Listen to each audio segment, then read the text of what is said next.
नमस्कार दोस्तों। इस बार भारत सरकार के द्वारा जो बजट अनाउंस किया गया था, उस बजट में जो चाबहार पोर्ट है ईरान का, उसके लिए बिल्कुल जो है ज़ीरो रखा है। यानी इस बार उसके लिए कोई बजट जो है अनाउंस नहीं किया गया है। और इससे पहले जब भारत सरकार के द्वारा साल 2024-25 के लिए बजट अनाउंस किया था, तो उस दौरान चाबहार पोर्ट के लिए 400 करोड़ रुपए का बजट अनाउंस किया था। तो इस बार इसके लिए ज़ीरो रखा है। तो इसका मतलब ये है कि क्या अब भारत के लिए चाबहार जो पोर्ट है, जो भारत के आईएनएसटीसी जो कॉरिडोर थी, उसके लिए बहुत ही ज़्यादा महत्वपूर्ण था, अब इसका महत्व भारत के लिए ख़त्म हो गया है। और रिसेंटली इस पर ईरान की जो राजदूत है, उनके द्वारा भी इस पर कमेंट किया गया था कि इस बार भारत के द्वारा बजट में ज़ीरो रखा है और पिछली बार 400 करोड़ रखा था। आज भी ईरान जो है, ईरान का जो चाबार पोर्ट है, वो भारत के लिए आज भी उसी तरीके से खुला हुआ है। तो इस बार भारत के द्वारा ऐसा क्यों किया गया है, इस तरीके से उसके द्वारा भी सवाल किए गए हैं। चलिए इसके बारे में थोड़ा विस्तार से समझते हैं कि ईरान का जो चाबार पोर्ट है वो भारत के लिए कितना ज़्यादा महत्वपूर्ण है, और भारत के द्वारा इस बार जो है बजट में उसके लिए कुछ भी अनाउंस क्यों नहीं किया गया है, इसके बारे में विस्तार से समझ लेते हैं। तो भारत सरकार ने इस साल के बजट में चाबार पोर्ट के लिए वित्तीय प्रावधानों में एक बड़ा बदलाव किया है। वित्त वर्ष 2026-27 के केंद्रीय बजट में चाबार बंदरगाह के लिए कोई धनराशि जो है आवंटित नहीं की गई है। वित्त वर्ष 24-25 में इसके लिए 400 करोड़ रुपए का आवंटन किया गया था, जिसे वित्त मंत्रालय यानी जो विदेश मंत्रालय था, उसके माध्यम से ईरान को जो है स्थानांतरित किया गया था। आमतौर पर भारत हर साल इसके लिए 100 करोड़ रुपए निर्धारित करता है। यानी भारत हर साल इसके लिए मिनिमम 100 करोड़ रुपए निर्धारित करता है। साल 2024-25 के वित्तीय वर्ष में भारत के द्वारा इसके लिए 400 करोड़ रुपए आवंटित किए थे, लेकिन इस बार जो है इसके लिए 1 रुपया भी आवंटित नहीं किया है। और इस कटौती का जो मुख्य कारण है, वो ईरान पर लगे अमेरिकी प्रतिबंध और उससे उत्पन्न होने वाली जटिलताएं मानी जा रही हैं। यानी अभी तक क्लियर नहीं है कि भारत के द्वारा ऐसा क्यों किया गया है, लेकिन यहाँ पर संभावनाएं लाई जा रही हैं कि ईरान पर जो है काफ़ी ज़्यादा अमेरिकी प्रतिबंध लगे हुए हैं खास तौर पर। तो उन प्रतिबंधों के कारण जो है भारत के द्वारा ऐसा किया गया है। अब अमेरिकी प्रतिबंध और डेडलाइन के दबाव की बात करें, तो भारत का यह कदम वैश्विक प्रतिबंधों के बीच खुद को सुरक्षित रखना एंड इसी रणनीति का एक हिस्सा है। और अमेरिका ने ईरान पर कड़े प्रतिबंध लगाए हैं। हालांकि भारत को चाबहार परियोजना के लिए 6 महीने की विशेष छूट भी इसमें दी गई है, और ये जो छूट है वो 26 अप्रैल 2026 को समाप्त होने वाली है। और छूट खत्म होने के बाद सीधे निवेश से भारतीय संस्थाओं पर प्रतिबंधों का खतरा है वो मंडरा सकता है। और अभी तक भारत सरकार ने अब तक इस बजट में कटौती की कोई आधिकारिक टिप्पणी नहीं की है, लेकिन वेट एंड वॉच, इंतजार करो और देखो नीति का ये एक हिस्सा माना जा रहा है। यानी भारत सरकार के द्वारा ऐसा क्यों किया गया है, इसके पीछे भारत सरकार के द्वारा कोई स्पष्ट जो है जवाब नहीं दिया है। और इसके साथ साथ जिस प्रकार से अमेरिका के द्वारा ईरान पर प्रतिबंध लगे हुए हैं, उन प्रतिबंधों की वजह से जो है भारत के द्वारा वेट एंड वॉच की नीति अपनाई जा रही है। और ने इसके साथ साथ भारत को जो है इसमें चाबार परियोजना के लिए खासतौर पर 6 महीने की विशेष छूट मिली है, जो 26 अप्रैल को समाप्त होने वाली है। तो उसके बाद भारत अगर ईरान के साथ जो है निवेश करता है, तो भारत पर भी प्रतिबंधों का जो खतरा मंडरा सकता है। एंड इसके अलावा भारत की भविष्य की योजना और नए रास्ते की बात करें, तो बजट में सीधे पैसे न देने का मतलब ये नहीं है कि भारत इस प्रोजेक्ट से पीछे हट रहा है, और भारत इसे एक वैकल्पिक तरीके से चलाने की कोशिश कर रहा है। भारत ने परियोजना के लिए प्रतिबद्ध 120 मिलियन अमेरिकी डॉलर को स्थानांतरित करने की प्रक्रिया शुरू कर दी है, ताकि भविष्य की ज़रूरतों को पूरा करने के लिए जो है इसके लिए पूरा किया जा सके, ताकि जोखिम कम हो। यानी भारत के द्वारा इस परियोजना के लिए 120 मिलियन डॉलर्स यूएस डॉलर खासतौर पर स्थानांतरित करने की जो प्रक्रिया है वो पूरी कर दी है, ताकि ईरान के साथ और स्पोर्ट को लेकर के भविष्य की जो ज़रूरतें हैं वो भारत जो है पूरा कर सके, इसमें कोई परेशानी ना आए। एंड इसके अलावा भारत एक नई स्वतंत्र इकाई और संस्था बनाने पर विचार कर रहा है, जो इस प्रोजेक्ट को संभालेगी। और इसका मकसद भारत सरकार के पीछे जो है इसके सीधे संपर्क को कम करना है, जिससे प्रतिबंधों का खतरा असर जो है भारतीय अर्थव्यवस्था और इसके साथ सरकारी संस्थाओं पर ना पड़े। यानी भारत सरकार एक अलग से इकाई बनाने की कोशिश कर रही है, और उस वो इकाई है वो इस प्रोजेक्ट को हैंडल करेगी। और जब वो इस प्रोजेक्ट को हैंडल करेगी, तो जो प्रतिबंधों का खतरा होगा वो इस इकाई के ऊपर होगा, ना कि भारत की सरकारी संस्थाओं और भारत की अर्थव्यवस्था के ऊपर। तो इसी वजह से भारत की जो सरकार है वो एक अलग से इकाई बनाने की कोशिश कर रही है। एंड इसके अलावा ईरान का आधिकारिक बयान और इसके रूप की बात करें, तो ईरान के राजदूत मोहम्मद फताली ने ईरानी क्रांति की जो 47वीं वर्षगांठ थी उसके अवसर पर भारत के साथ संबंधों और चाबहार के महत्व पर जो है बात की। राजदूत ने स्पष्ट किया कि ईरान अभी भी भारत के साथ काम करने और संबंधों को विस्तार देने के लिए पूरी तरीके से खुला हुआ है। उन्होंने जोर देकर कहा कि चाबहार चाबहार है, उसकी भौगोलिक स्थिति नहीं बदलेगी और यह ओमान की खाड़ी में स्थित एक गहरे पानी का बंदरगाह है जो मध्य एशिया एंड इसके अलावा अफगानिस्तान पहुंचने के लिए एक सुगम रास्ता प्रदान करता है।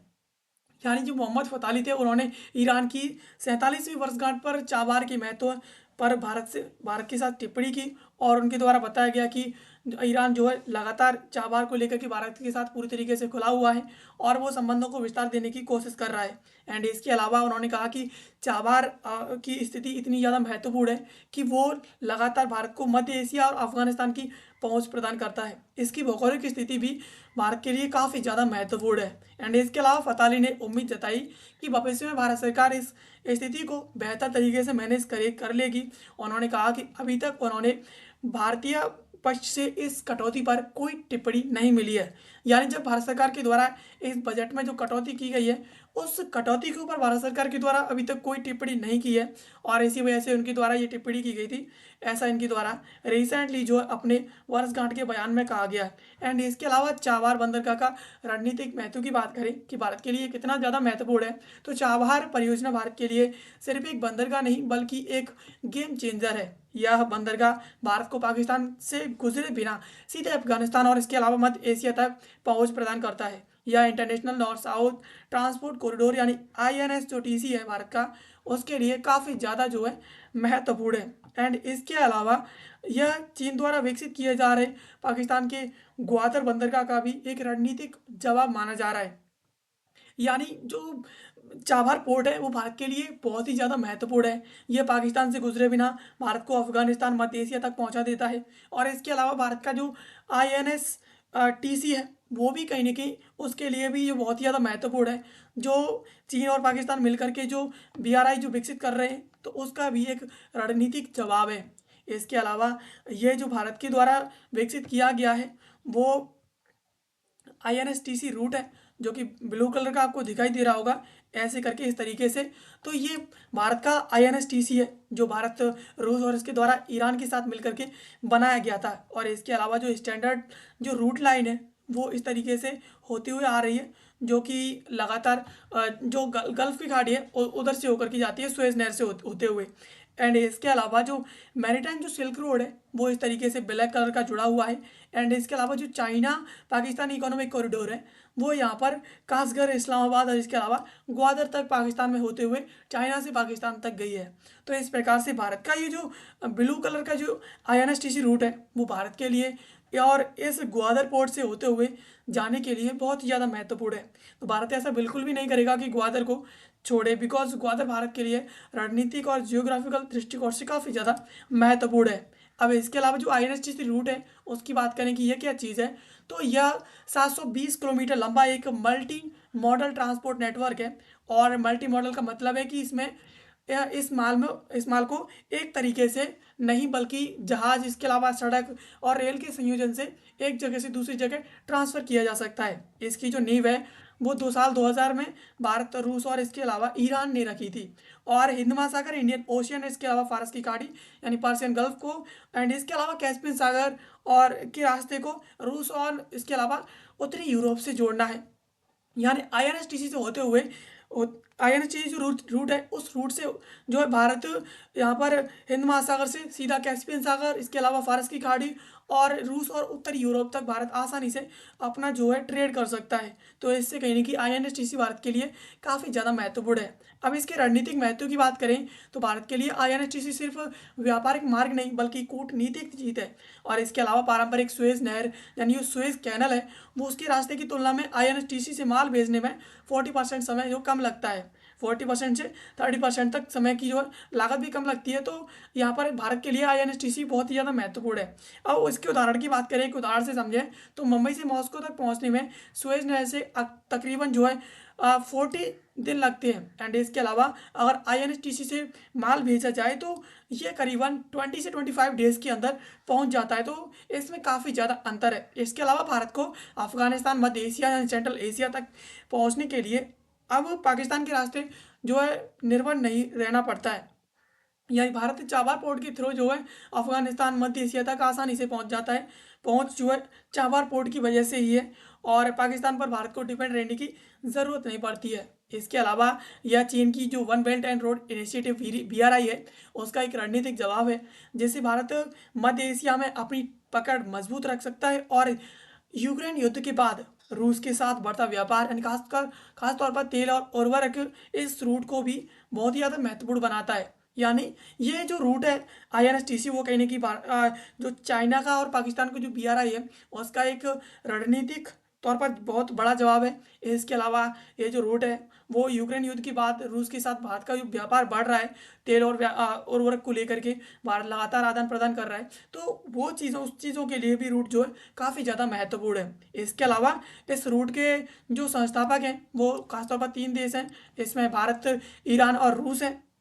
और इसमें बाद में कई देश और शामिल हो गए जिसमें Azerbaijan, Armenia, Kazakhstan, Kyrgyzstan, Tajikistan and इसके अलावा तुर्की, यूक्रेन, बेलारूस एंड ओमान, इसके अलावा सीरिया प्रमुख है। यानी इसे बनाया तो भारत और ईरान, रूस के द्वारा बनाया गया था, लेकिन इस रूट की बढ़ती जो महत्वपूर्ण और इसकी महत्व के कारण जो है बढ़ते महत्व के कारण इसमें अदर जो कंट्रीज़ हैं वो भी शामिल हो गई। तो इन सभी कंट्रीज़ के शामिल होने के कारण ये जो रूट है वो काफ़ी ज़्यादा जो है ग्लोबली बहुत ही ज़्यादा महत्वपूर्ण होता हुआ जा रहा है। तो अब भारत के द्वारा ऐसा, इसका मतलब ये नहीं है कि इस बार के बजट में अनाउंसमेंट नहीं किया है और चाबार पोर्ट के लिए कोई बजट नहीं निकाला है तो भारत के लिए जो है चाबार पोर्ट इतना ज़्यादा महत्व नहीं रखता। चाबार पोर्ट भारत के लिए उतना ही महत्व रखता है जितना पहले रखता था। और भारत जो है बजट में अनाउंस करने की बजाय अब की बार जो है एक वैकल्पिक तरीके से उसके लिए अलग से फंड ट्रांसफर कर रहा है $120 मिलियन का। तो कहीं ना कहीं इसका मतलब ये है कि भारत एक अलग तरीके से कोई अलग संस्था बना करके उसे इस प्रोजेक्ट को हैंड ओवर करना चाहता है, ताकि अगर US के प्रतिबंधों का कोई दबाव आए तो वो भारत की अर्थव्यवस्था पर उसका कोई फर्क ना पड़े। इसके अलावा और भारत की जो संस्थाएं हैं उन पर कोई इम्पैक्ट ना पड़े। तो इसी वजह से भारत जो है इस बार अपने बजट में इसका कोई अनाउंसमेंट नहीं किया है। तो दोस्तों ये थी खबर जिसको आज की इस वीडियो हमने समझा। ऐसे वीडियोस के लिए आप हमें सब्सक्राइब कर लीजिए। मिलते हैं किसी अगले वीडियो में किसी नए और महत्वपूर्ण टॉपिक के साथ। तब तक के लिए आप सभी का बहुत बहुत धन्यवाद।